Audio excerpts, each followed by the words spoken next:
තථාගතයන් වහන්සේගේ දේශනාව මේ සීලයට කරන්න බැරි දෙයක් නෑ. ඔබ අද අවබෝධයෙන් තෙරුවන් සරණ ගිහිල්ලා ප්‍රාර්ථනාවක් කළොත් සිතට ගත්තොත් දිවි හිමියෙන් මම් පන්සල් කඩන්නේ. ඔබට පුළුවන් නම් සමාදන් වෙන්න. මේ මළුවේ වාඩි වෙන මොහොත වෙනකනුත් ඔබ අතින් සිද්ධ වෙච්ච පව් බොහොමයි. මම අතින් සිද්ධ වෙච්ච පව්ත් බොහොමයි. පින්නතුනි හරියටම තෙරුවන් සරණ ගිහිල්ලා පන්සල් කඩන්නේ නැහැ කියලා පොරොන්දුනොත් ප්‍රාණ පරිත්‍යාගයෙන් පන්සල් රකින්න පොරොන්දු වුණොත් මෙතෙක් කරපු සියලුම පව් පුච්චලා හොසි කරලා දානවා. ඒකයි සීලේ බලය. ඒක තථාගත දේශනාවේ එහෙම්මම සඳහන් කරන අට කතාවල් වල. කොල්ලන්ඩ බැරි අකුසල් පහයි තියෙන්නේ. ඒ අනන්තරීය පාප කර්ම විතරයි. කළොත් උරුම අවීචියම තමයි. අනන්තරීය පාප කර්ම පෙය දන්නවනේ. අවීචියම තමයි උරුම.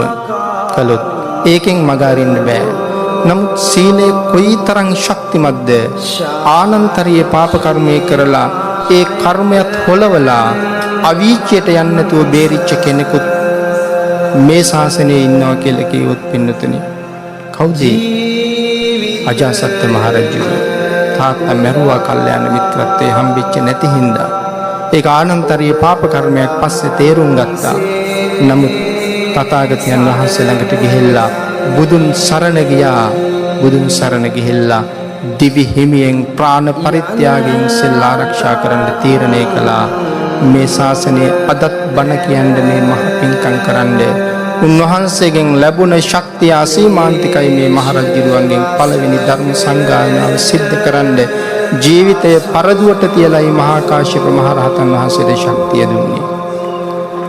මේ සංගායනාව කරන වෙලාවේ සක් දෙවි මහරජතුමා මනුලවට ඇවිල්ලා මහා කාශ්‍යප මහ රහතන් වහන්සේට වැඳලා ප්‍රකාශ කරනවා, ස්වාමීනි මේ තරම් පින් කරන මිනිහෙක් මගේ ජීවිතේ මම දැකලා නැති තරම් කියලා. කවුද මේ පින් කරන මිනිහා? අජාසත් රජු. කොච්චර පින් කළත් නිරයෙන් නවතින්න බෑ මේ මහා කුසලය. හැබැයි අවීචයෙන් නිදහස් වුණා. දැනටත් අජාසත් රජු ඉන්නේ අපායේ. ඒ ඉන්නේ ලෝකුඹ මහනිරේ. අවීචිය උපදින්නේ අනන්තරීය පාප කර්මයක් කළොත් අසංඛ්‍ය 86,40,000ක් ආයුෂ.